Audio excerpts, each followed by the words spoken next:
want to make sure that you understand what you're getting into.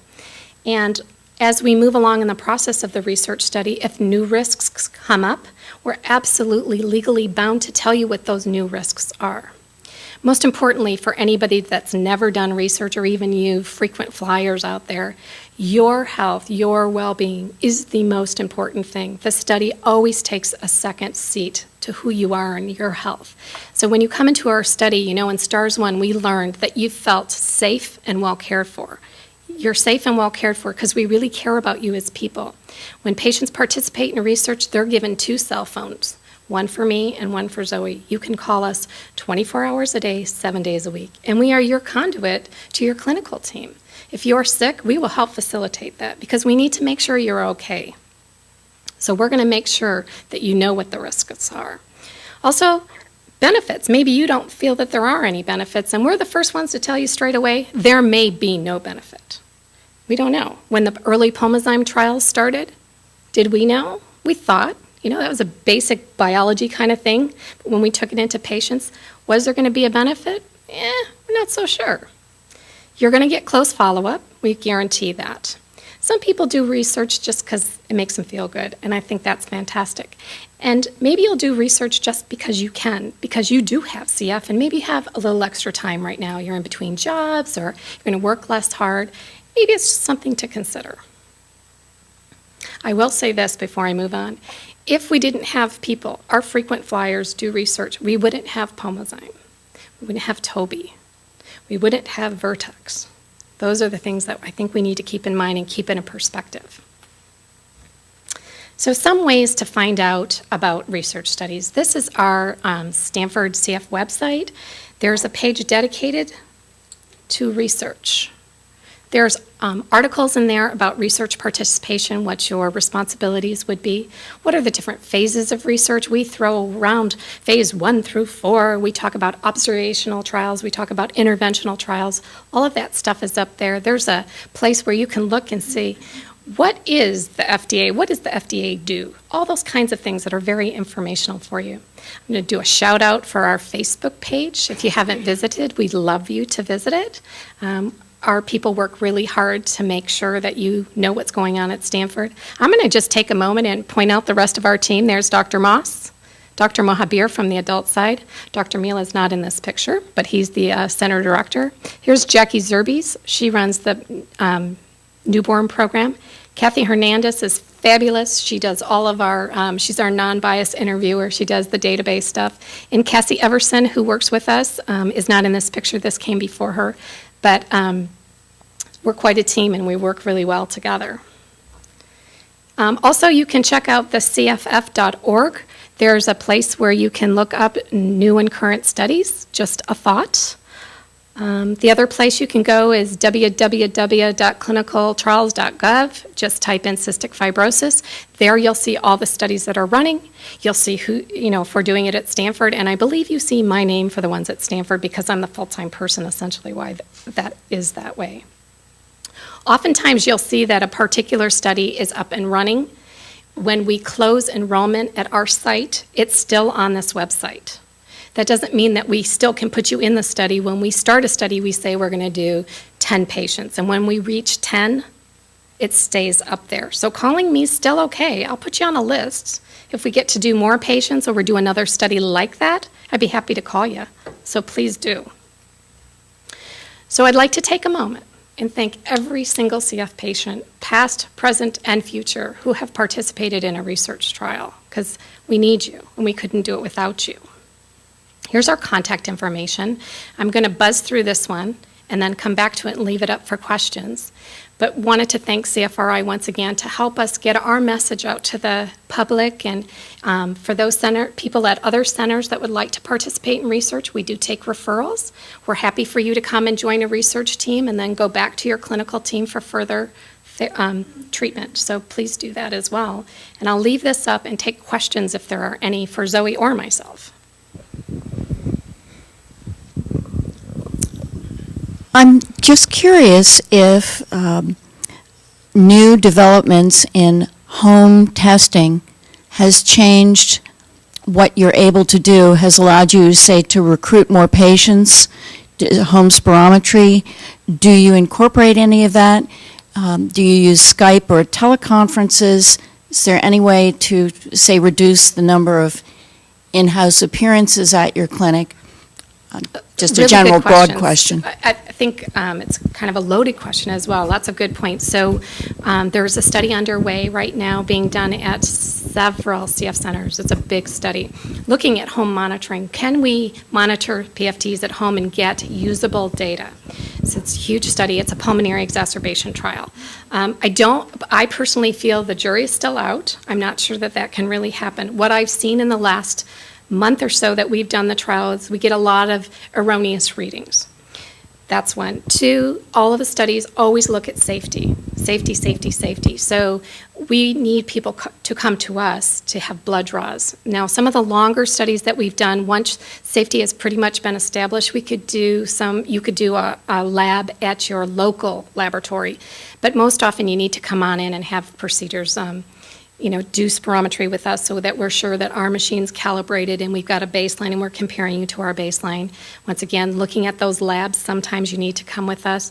Maybe there's a specialized procedure, a nasal potential difference that needs to be done at the site. So I think that we're kind of evolving, but we're not quite there. Many studies have phone calls, so that's part of the protocol. There's maybe 10 visits and 5 phone calls, so that's part of it.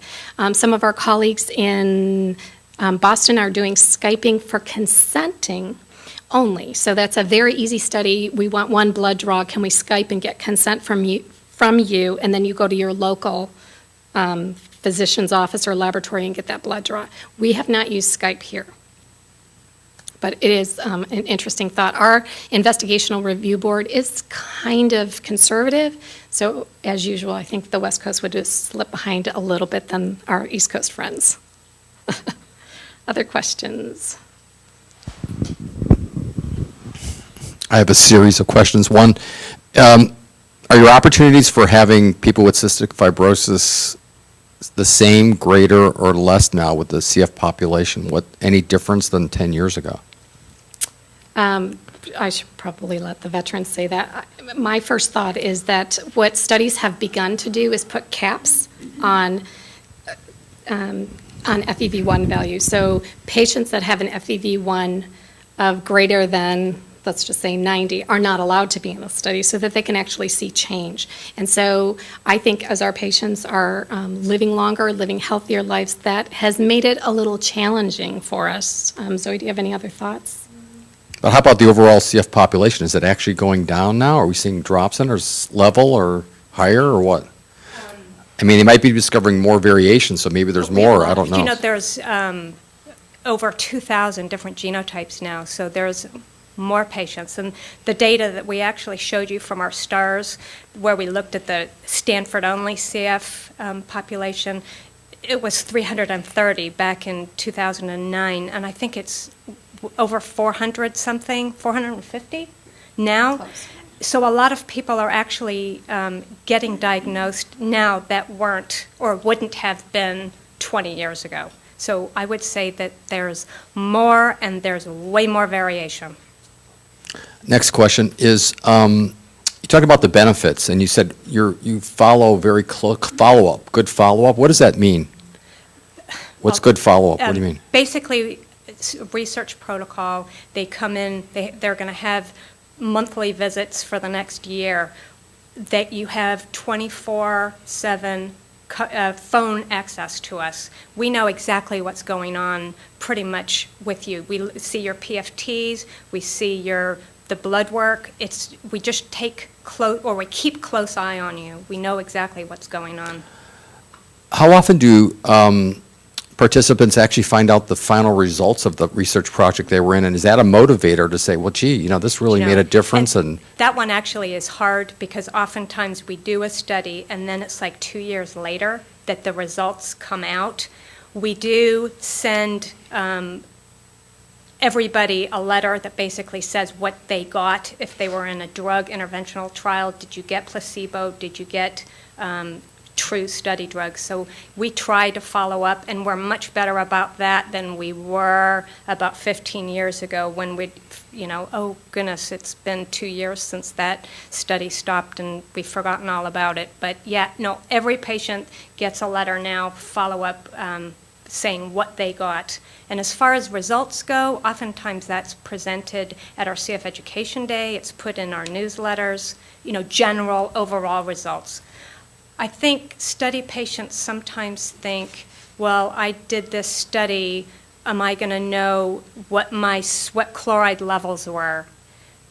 A lot of times that information, it's not specific patient information that we get back, it's all general. Do you see what I'm saying? Mm-hmm. So I think that's on our end, we need to educate better as far as what kind of results to expect. So take a phase 3 study on a specific drug that may be ready for release if it's a very successful test. Do participants actually get a chance to start using that drug because they do participate in that phase 3 study, or is that not something that happens, or can you even talk about that? So it's kind of sponsor specific. The Vertex trial certainly did that.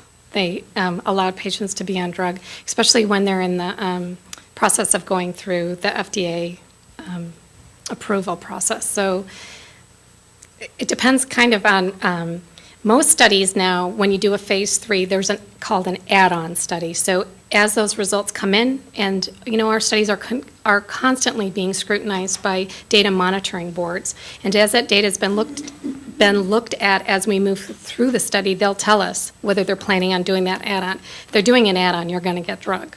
And that's a perfect transition to my last question, is that Adalurin showed this summer very pedestrian results, and I would almost say it looked like a failure almost. So is there any add-on, as you talked about, or any new testing, or is that drug research and testing over with as far as you know? Have you been notified on that at all, or not? From our perspective, the last meeting that we had from them, they're still analyzing their data, and so I don't know. I really don't know. Thank you. Yeah, absolutely.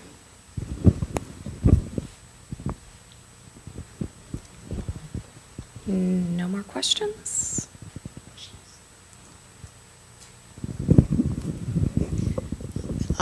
Curious then, as you cast your net for people to participate in clinical trials at your center, is there any limit geographically?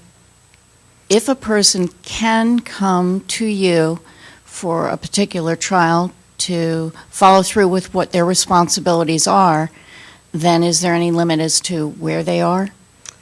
No, absolutely not. So,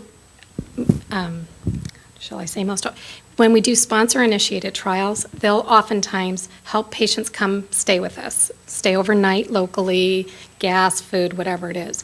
When you do a little study like Zoe and I just did, our little comparison study, we didn't have funds to put people up in hotels. So I would just say in studies like that, you have to be willing to go the extra mile if you have the cash to be able to do that. But most of the sponsored studies, there is compensation. We had somebody come from Southern California for the last 2 years to do a study with us. So I've had people call me from Alaska, Canada, all over. People want to come and do a study, and generally we can help them do that. And we sometimes have a little pool of money that we can help people if they need it. We can get them in touch with different places. Yeah, another question is, will we see more international studies because of the difficulty of getting people? Because Yeah. I think Adalurin actually did have an international, wasn't it, like France and There's Israel? several. Yeah, so does that be more of a trend, I guess? Right. So, and I think that's why Zoe and I are becoming very interested in helping the Europeans do some of their research from our perspective, from a research coordinator perspective, because the Vertex trials are international. I think Calabias was international. So many studies. Inspire was an international trial as well. So yeah, absolutely. And I think Adalurin was the one that used a lot of patients from Israel. So they had the bulk of the population.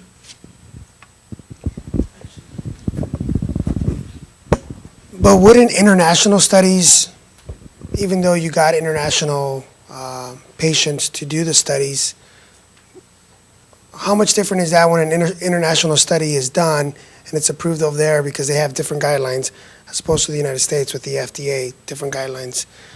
How can you combine those two? So you. Or how would they combine those two? They run the study in tandem, but we seek FDA approval here, and they seek EU approval in the European countries. So you get two different approvals. Have you ever been asked to conduct a study where indeed you don't have a threshold number of eligible patients? So for as eligibility, I'm just going to make up a scenario. What if a study needed somebody who had challenges with their lungs, who was age 15 to 25, who were not using hypertonic saline, and in fact weren't using certain other key medicines? I would wonder if the limitations put on eligibility really made that study too difficult to conduct because you can't find enough people who meet the criterion. Are you up against that wall sometimes? All the time, all the time. That's the struggle. And fortunately, we've been really lucky over the years to, when we say we're going to put 10 patients in, we put 10 patients in. But I'll tell you, it's getting harder and harder and harder to do it. Just because now, like Colleen said, there is often a cap, an FEV1 cap. Well, a lot of our patients are really healthy, you know. But it makes sense why there is a cap, but it just makes our job harder, and that's why we, you know, work as closely as we can with our clinics and whatnot, and we just do the best we can. Could you talk about one or more of the studies being done with newborns? Do you know there's there's a sweat It's a sweat chloride study that Jackie Zerbe's is actually doing, and she's in charge of that, and it's a multi-center trial looking at sweat chloride levels in infants. And then they're doing LCI in babies as well. Oh, that's right. The LCI, the test that I mentioned before, where they breathe in a gas and we measure how long it takes for that gas to be expelled from the lungs, and that's being done in babies as well.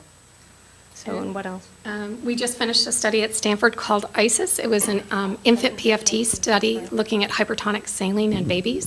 That study was done in collaboration with many of the TDN sites across the country. We have the ability to do PFTs in little guys, and that actually didn't really show promise, but we did do that study at Stanford as well.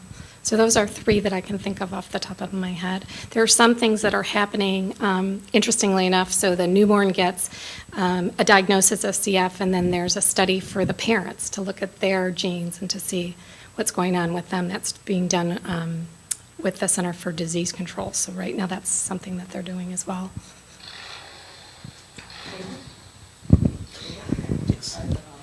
A question from the online audience. One of our viewers has a 5-year-old boy with CF, and she would be interested to have him participate in studies, and who would be the best person to contact? Either one of us. Either one. Okay. Yeah, that works fine. That's great. Thank you. Okay.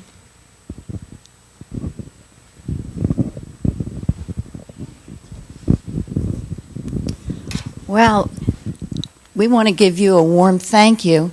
We've been listening to Colleen Dunn, we're sharing with Colleen Dunn and Zoe Davies from Stanford, their presentation on CF research at Stanford, past and present. In fact, you've addressed a lot of questions that audience members anywhere might be wondering about for how to become more involved, and you've certainly put out the ask to say some people just haven't been asked. I'm sure that's true around the globe. So let us give them a warm round of thanks. Thank you both so much. Thank you.